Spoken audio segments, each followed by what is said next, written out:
if you're lying on a couch, that would be great. Listen, I have been talking about training for this movie for about 3 days straight. So if you want to go down a dark road, I'm happy to go there. I'm glad I got you at the end. Then that's awesome. You really got me at a good place. Perfect. Um, so okay, so I mean, I know that you did the modeling thing early on, and you weren't thrilled with that in the end, correct? That was kind of not That a. is correct. Yeah, it wasn't. Did you want to know about that, or Well, I mean, I didn't want to. You'd have to delve into it, but I was just sort of curious because I yes, know it there. wasn't thrilled. And then you decided you were going to go into marine biology at one point, right? Yeah, yeah. For me, I mean, I started modeling when I was very young. I think I was 13 the first, Okay. and I mean, for me, I think it started as like every 13-year-old is like, what? I can be in a magazine? That's awesome. Right. It kind of started at this like infatuation with just being successful. I think, and and I grew up in Canada. I grew up in Vancouver, and I always had wanted to travel, see the world, kind of get out of Canada for a little bit. I always wanted to kind of to move around, and so it started like that. And also, I wanted to make some money so I could go to college. Eventually, when I was older and started thinking about that, 16, 17, 18. And I was never successful. I didn't make a dime. But I was able to travel a lot, Japan and Milan and Paris and Germany and all over the stuff. Had a really fun time, but I made $0 at it. And so I went back to Vancouver and I enrolled in college and I was going to study marine biology, like you said. And then the summer before I was set to go to school, I moved home in the spring, and then sort of before school started that next September, I had gone back into theater again. I did theater throughout high school and started doing theater and got back into got into this like acting group of friends who were really cool and creative and fun, and I was like 20. And I was like, you know what, I think I'm just going to do this for a couple of years or a year and see what happens. And so I keep like wanting to go back to college. Like even today, I'm like, I mean, maybe I'll just quit and I'll See, just go to college. that I mean, Like I literally still have that argument in my head when I am like constantly like, oh, I just want to retire, which is like just a conversation I have just constantly going on in my brain because I don't know how I ended up in this industry. But like I keep going like, oh, I'll just quit and I'll just like go back to college and I'll study. I don't know what I'll study now. Marine biology is like, it takes many years to get the type of degree I would want to get. But I've always wanted, yeah, I've always wanted to. my original question was like, was the marine biology thing like a reaction to the fact that like you hated the modeling so much that you wanted to do something that was so isolating and like hopefully end up in a submarine like by yourself for long periods of time? Like, was it Oh my God. like a You know psychological? what? Mm, I love that analogy so much, and I think that there is some serious truth to that. that's And even to this day, like my happy place is scuba diving. It's like being under the water, where all you hear is like the sound of the sand, and like your bubbles. It's like that's like my happy place. So maybe there is something to that, where I don't know. I don't like talking about myself. I hate talking about myself. okay. And I got to ask you something now because I'm hearing a sense of like a very strong lack of commitment or issues with commitment to career wise. So I wanted to go back to How I Met Your Mother. When you started that, did you have like any sort of feeling that it could be a 9 year long commitment? no, never. I mean, I got the pilot for How I Met Your Mother, and I was so stoked that I could live and work in America. Like, I was like, I got a green card for like 2 years. 2 years is forever at 20. You're like, that's like a decade Right. in 20-year-old thought. And I was just excited that I could stay legally and I could work. And I think like any TV show, I mean, you sign on and you sign like a contract for 7 years or something like that. But you only get paid for the pilot, and then they see the pilot, and then you wait, and then you get the 13 episodes, and then you wait for that to air, and then if that's successful, they'll give you the back 9. But, like, every season, we didn't know if we were going to come back or not. Right. So I was constantly like, it's always been in flux. It wasn't really until, I would say, season 5 or 6 or something that we felt confident that there was going to be a pickup. Or when it happened, we were like, oh, yeah, well, we assumed that was going to happen. But, so does that like freak you out more, like when you're in a situation where you've got the knowledge that this could be like a long-term thing? Because not only after a while, I guess you had that feeling with that show, and then, you know, when you start doing Marvel stuff, like that was already off and running, and it's like, okay, I'm signing on to do something that I could be kind of doing for a while. Is that like a good feeling, or does that freak you out a little bit? I mean, when I Met Your Mother, I mean, it was a blessing and a curse in terms of the commitment, because I became so comfortable knowing, oh, well, I have work. I'm going back to work in September, which is like a mentality that no actors have. Right. Unless you're like on a hit TV show. And it's like, so it created this like, but if it doesn't happen, that's okay. I'll still be able to pay my bills. I'm going back to work in September. Right. So it did create this, it kind of made me very calm. But then when I got off the show and I was like, oh shit, I don't have a job. I don't, then that kind of threw me into a panic. And so I did like 3 movies back to back. Okay. And now, I mean, sorry, I'm going a little bit all over the place. I'm not really answering your questions, but I think like signing on now, I'm more hesitant to do that. And I don't think I would sign on to something that was like a 24 episode show. Like that would give me anxiety. But like for the Avengers, it's like, it's always fun. And I love the role of Maria Hill in those movies, because I get to kind of pop in and play with everyone for a couple of weeks, and then I'm done. And so it's not a big commitment to the storylines. Yeah. You know, the actual work involved is not that much. So it's more enjoyable. But I think I would have I would have a very hard time committing to something long-term. Was it hard for you? I mean, you know, you talk about having to try to get work after you're done with the show. Was it hard to get people to see you as something other, you know, being a sitcom performer, or the character, being that you had played Robin for so long? Was it, especially being that you jumped to like action stuff, like was it hard to make a hard transition from that to something different?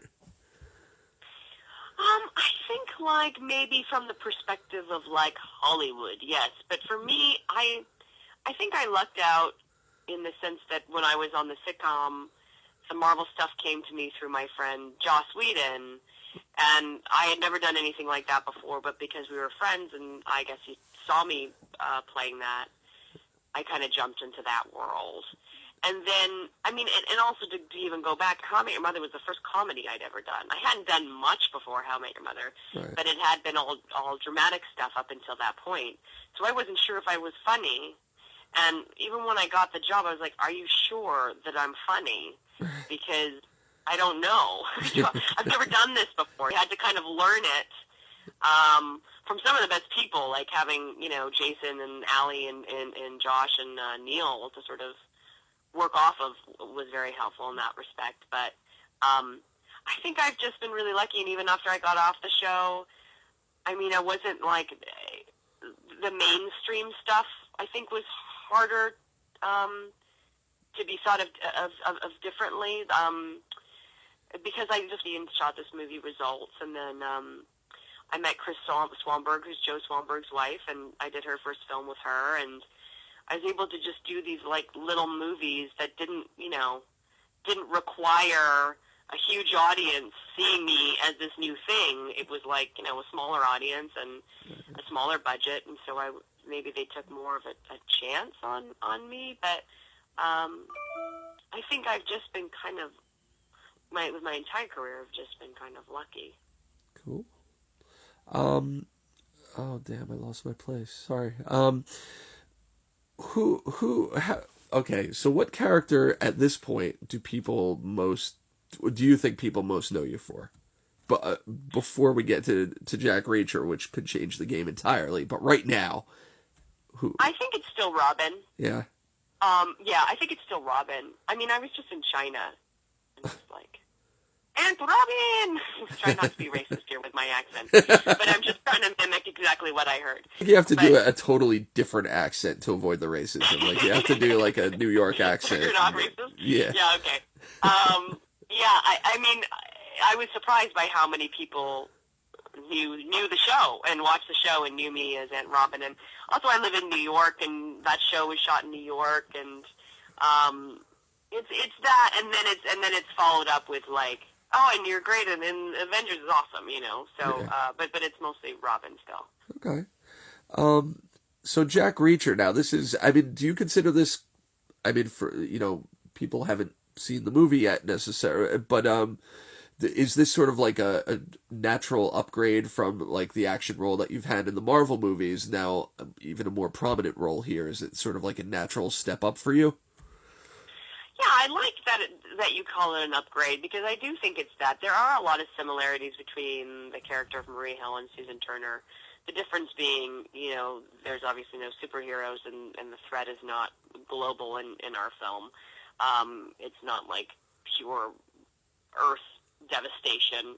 It's more internalized, the crime that happens in the Jack Reacher film. But yeah, I mean, in this film, I get to do just so much more, and because our film is very, like, it's very realistic. The fight sequences, there's not any real CGI, and it's very much two people on the run without any weaponry, without an agency watching over them, protecting them, helping them out. It's really two people on the run, using burner cell phones and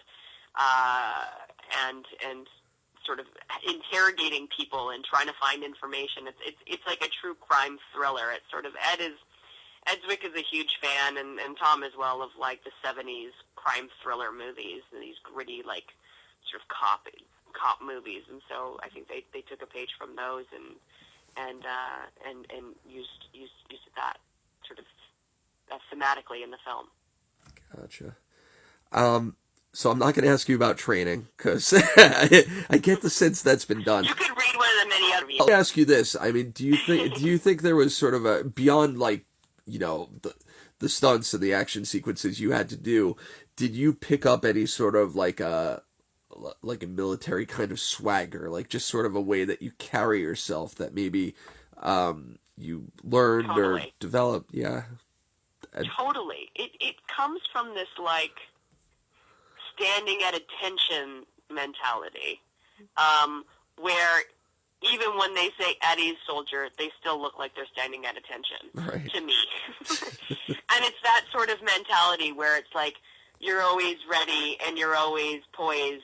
And it's also what I found about meeting people in the military, doing research on the military. So much of it is about respect. And I mean, I was even at I was at Fort Belvoir yesterday, which is a military base, and I got mammed so many times, and I loved it. I mean, it was like, is this respectful way of behaving, and it sort of comes from that, like, at attention, always at the ready, kind of always focused and always centered, and I kind of took that. I mean, obviously, the stakes were always high in our film.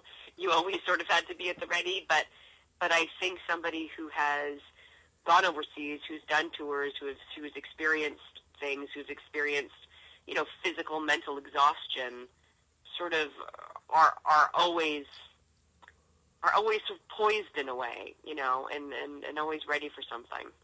Mm-hmm. Okay.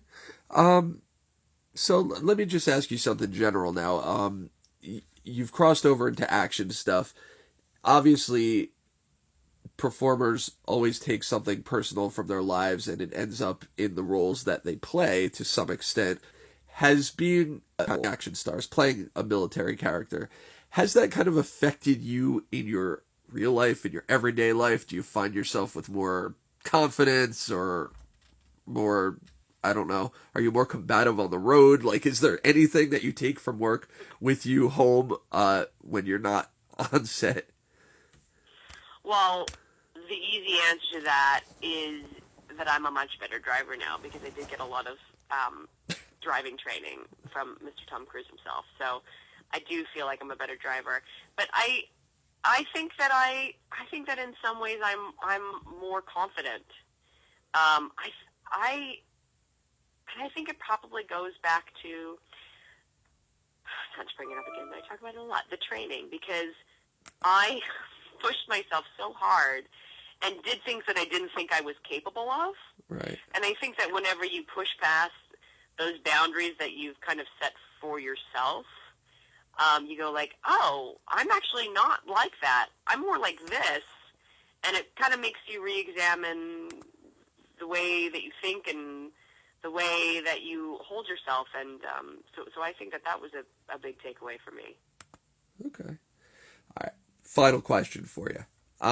Yeah. Throughout your career, you have played Maria Hill for Marvel. You have also you've done voices for DC, right? For the Lego movie, you did. Yes, yeah.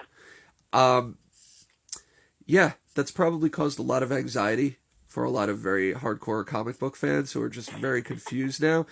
Do you feel guilty at all about the medical conditions, about the issues, about people passing out all over the place upon learning that you are existing in both worlds, thus shattering theirs? I mean, obviously, I feel bad if that is in existence. I can't. I feel like if it's a Lego version, it's okay, right? That's a good excuse. I think it's a pretty good excuse. That's the one I'm going to go with. It's a gray area, so yes. It's a gray area. When it's like cartoon or in Lego form, I think we're good. Cool. All right, that's all I got. But thank you. Thank you so much for talking with me. Yeah, sorry. I hope I didn't unoriginal you up too much, but No, you're a great interviewer. Great. Thank you. Sure. I'll let you guys know when it goes up. And cool, done. Thanks. I appreciate it. Have a great day. All right, you too. Bye. Bye.